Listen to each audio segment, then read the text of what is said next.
Dan pada saat Dayang Sumbi sedang asik menenun, tiba-tiba terompong yang dipakai untuk menenun kain terjatuh ke bawah balai-balai. Karena Dayang Sumbi itu merasa sangat malas, kemudian terucap dari mulutnya sebuah janji, kalau ada yang mengambilkan terompong itu adalah seorang laki-laki, maka Dayang Sumbi akan menikahkannya. Tapi kalau ia adalah seorang wanita, maka Dayang Sumbi akan mengangkatnya menjadi saudara. Dan setelah Dayang Sumbi berkata demikian, tiba-tiba si Tumang datang dan menyerahkan terompong itu ke Dewi Sumbi. Yang Tumang ini sebenarnya adalah sesosok dewa yang dikutuk oleh Sang Hyang menjadi seekor anjing dan turun ke bumi untuk mendapatkan pengampunan. Dan Dewi Sumbi pun akhirnya sesuai dengan janjinya menikahi si Tumang. Dari kerajaan karena merasa malu kemudian membuang Dewi Sumbi dan si Tumang ke hutan. Dan akhirnya Tumang dan Dewi Sumbi, si Tumang dan Dewi Sumbi hidup di dalam hutan. Bagaimanakah nasib Dayang Sumbi dan si Tumang selanjutnya? Kalau kalian penasaran dengan cerita selanjutnya, silakan kalian tonton cerita ini sampai habis. Assalamualaikum warahmatullahi wabarakatuh. Saya Herlina Hamzah. Terima kasih untuk kalian semuanya yang sudah mengklik video ini. Di episode kali ini saya akan bercerita tentang legenda Gunung Tangkuban Perahu. Yang Gunung Tangkuban Perahu ini berada di kota Bandung. Tapi ada cerita legenda di balik Gunung Tangkuban Perahu. Kita lanjut ke ceritanya. Awalnya diceritakan di Kayangan ada sepasang dewa-dewi yang berbuat kesalahan. Maka oleh Sang Hyang Tunggal mereka dikutuk turun ke bumi dalam wujud hewan. Sang dewi berubah menjadi babi hutan atau celeng, sedangkan sang dewa berubah menjadi tumang. Tumang itu adalah seekor anjing. Mereka harus turun ke bumi menjalankan hukuman agar mereka mendapatkan pengampunan dari Sang Hyang Tunggal. Diceritakan bahwa Raja Sungging Perbangkara tengah pergi berburu. Di tengah hutan, sang raja membuang air seni yang tertampung di dalam daun caring. Dalam versi lain disebutkan, air kemih sang raja tertampung dalam batok kelapa. Seekor babi hutan betina bernama Celeng Wayung, yang itu adalah jelmaan dari sang dewi yang dikutuk, yang tengah bertapa. Sedang kehausan, ia kemudian tanpa sengaja meminum air seni sang raja tadi. Wayung Hyang secara gaib hamil dan melahirkan seorang bayi yang cantik. Bayi cantik ini pun ditemukan di tengah hutan oleh sang raja yang tidak menyadari bahwa ia adalah putrinya. Dan akhirnya bayi perempuan itu dibawa ke keraton oleh sang raja. Yang sebetulnya sang raja itu adalah ayahnya sendiri, dan diberi nama Dayang Sumbi. Kemudian Dayang Sumbi itu tumbuh menjadi seorang gadis yang cantik jelita. Banyak para raja dan pangeran yang meminangnya, tetapi seorang pun tidak ada yang diterima oleh Dayang Sumbi.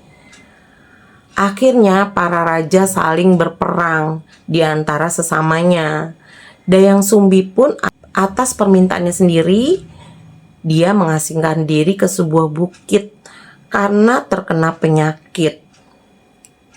Karena Dayang Sumbi ini terkena penyakit, akhirnya dia atas keinginannya sendiri, dia meminta kepada ayahnya untuk mengasingkan diri ke sebuah bukit. Dan satu hari Dewi Sumbi sedang asik menenun. Dan ketika asik menenun, terompong yang tengah digunakan bertenun terjatuh ke bawah balai-balai. Karena merasa malas, akhirnya terlontar ucapan Dayang Sumbi.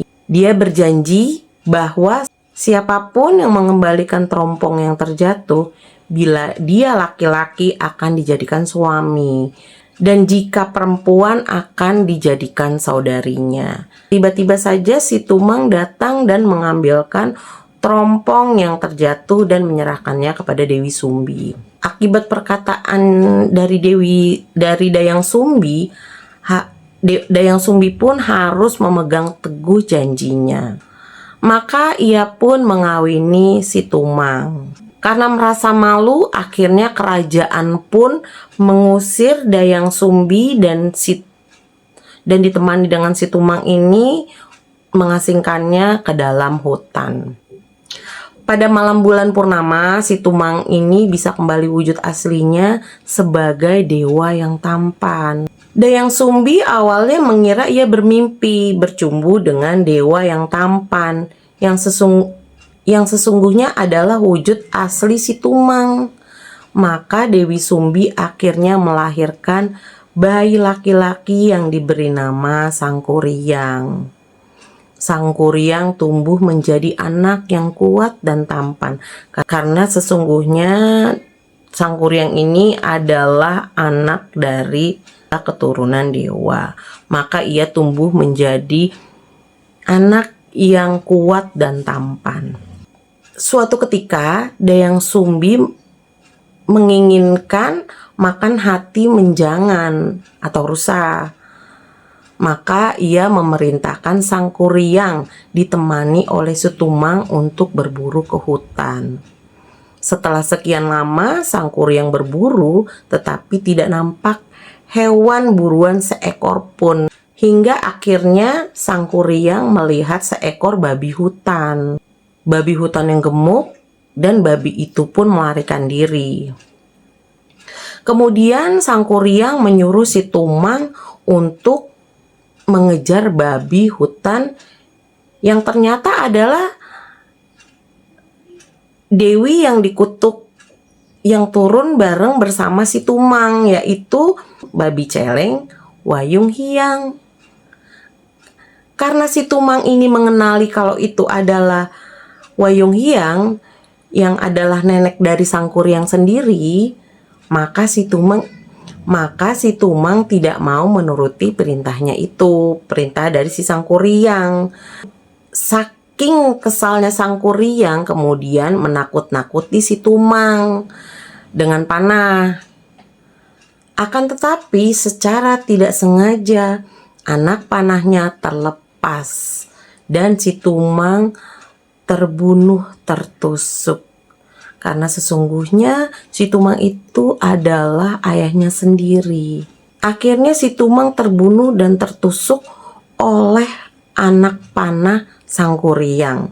Sangkuriang menjadi bingung. Dan lalu karena tidak memperoleh hewan buruan, si Sangkuriang ini tidak mendapatkan rusa, tidak mendapatkan menjangan yang diinginkan ibunya, Dayang Sumbi. Kemudian Sangkuriang sangat bingung. Lalu karena tidak memperoleh hewan buruan, maka Sangkuriang pun menyembelih tubuh si Tumang dan mengambil hatinya. Oleh Sangkuriang, hati si Tumang itu diberikan kepada Dayang Sumbi. Saat itu Dayang Sumbi tidak tahu kalau itu sebetulnya adalah hati dari si Tumang. Dan kemudian akhirnya Dayang Sumbi pun memasak hati tersebut dan kemudian dimakannya. Setelah Dayang Sumbi mengetahui bahwa yang dimakannya adalah hati si Tumang, itu suaminya sendiri, maka kemarahannya pun meledak. Dengan serta-merta kepala Sangkuriang dipukul dengan centong, atau lebih dikenalnya sendok nasi. Sendok nasi yang terbuat dari tempurung kelapa. Sehingga Sangkuriang ini pun terluka. Kemudian Sangkuriang merasa ketakutan dan kesakitan. Kemudian dengan kepala yang berdarah-darah, Sangkuriang pergi meninggalkan rumah Dayang Sumbi. Dan Dayang Sumbi yang menyesali perbuatannya telah mengusir anaknya mencari Sangkuriang ke hutan dan memanggil-manggil serta memohonnya untuk segera pulang. Akan tetapi sang Kuryang telah pergi jauh. Dayang Sumbi pun sangat sedih dan memohon kepada Sang Hyang Tunggal agar kelak dipertemukan kembali dengan anaknya. Untuk itu Dayang Sumbi pun menjalankan tapa. Tapanya itu Dayang Sumbi hanya memakan tumbuh-tumbuhan dan sayuran-sayuran mentah. Sang Kuryang sendiri pergi mengembara mengelilingi dunia. Sang Kuryang pergi berguru kepada banyak petapa sakti, sehingga Sang Kuryang setelah beberapa tahun telah tumbuh menjadi seorang pemuda yang kuat dan sakti. Karena sebetulnya kan dasarnya Sang Kuryang ini adalah keturunan dari dewa. Setelah sekian lama berjalan ke arah timur, akhirnya sampailah Sang Kuryang di arah barat lagi. Dan tanpa sadar telah tiba kembali ke tempat Dayang Sumbi ibunya. Namun Sang Kuryang tidak mengenali bahwa putri cantik yang ditemukannya adalah Dayang Sumbi ibunya. Karena Dayang Sumbi melakukan tapa dan laku hanya memakan tanaman mentah, maka Dayang Sumbi menjadi tetap cantik dan awet muda. Dayang Sumbi pun mulanya tidak menyadari bahwa sang satria tampan ini adalah Sang Kuryang putranya sendiri. Lalu kedua insan ini berkasih mesra, mereka berpacaran. Dan suatu saat Dayang Sumbi menyisir rambut Sang Kuryang. Tanpa sengaja Dayang Sumbi melihat tanda luka di kepala Sang Kuryang. Bekas pukulan sendok Dayang Sumbi. Dengan demikian ia mengetahui bahwa Sang Kuryang adalah putranya. Walau demikian Sang Kuryang tetap memaksa untuk menikahinya. Saat itu Sang Kuryang tidak percaya kalau Dayang Sumbi itu sesungguhnya adalah ibunya. Dan dia tetap memaksa untuk menikahi Dayang Sumbi. Dayang Sumbi sekuat tenaga berusaha untuk menolak. Maka ia pun bersiasat untuk menentukan syarat pinangan yang Dayang Sumbi itu meyakini kalau Sang Kuryang tidak akan mungkin bisa memenuhinya. Dayang Sumbi meminta agar Sang Kuryang membuatkan sebuah perahu dan telaga dalam waktu semalam dengan membendung air sungai Citarum. Sang Kuryang menyanggupinya. Akhirnya Sang Kuryang pun menyanggupinya permintaan Dayang Sumbi yang meminta dia untuk membuat perahu dan membuat sebuah danau yang harus dikerjakannya dalam 1 hari. Maka dibuatlah perahu dan sebuah pohon besar yang tumbuh di sebelah timur. Lak tunggul atau pangkal pohon itu berubah menjadi gunung yang bernama Bukit Tunggul. Rantingnya ditumpukan di sebelah barat dan kelak menjadi Gunung Barangrang. Dengan bantuan para makhluk halus, ia pun hampir menyelesaikan pekerjaannya. Namun Dayang Sumbi memohon kepada Sang Hyang Tunggal agar niat Sang Kuryang tidak terlaksana. Dayang Sumbi kemudian membentangkan kain putih hasil tenunannya di atas bukit di timur, sehingga kain putih itu tampak bercahaya bagai fajar yang merekah di ufuk timur. Sementara itu ia pun berulang-ulang memukulkan alu kelesung, jadi seperti hari itu sudah pagi. Para guryang atau makhluk halus itu, anak buah si Sang Kuryang pun akhirnya ketakutan karena dia merasa berarti hari itu sudah terbit fajar dan ada suara orang yang sedang menumbuk padi. Hari ini sudah pagi. Lalu mereka lari menghilang bersembunyi ke dalam tanah. Dengan demikian pembuatan bendungan pun tidak terselesaikan. Karena gagal memenuhi syarat Dayang Sumbi, Sang Kuryang menjadi marah dan mengamuk. Perahu yang telah dikerjakannya dengan bersusah payah lalu ditendangkannya ke arah utara dan jatuh tertelungkup menjadi Gunung Tangkuban Perahu. Di puncak kemarahannya, dinding bendungan yang berada di sebelah barat dijebolnya. Kelak, lubang tembusan air Citarum ini dikenal sebagai Sang Hyang Tikoro atau Kerongkongan.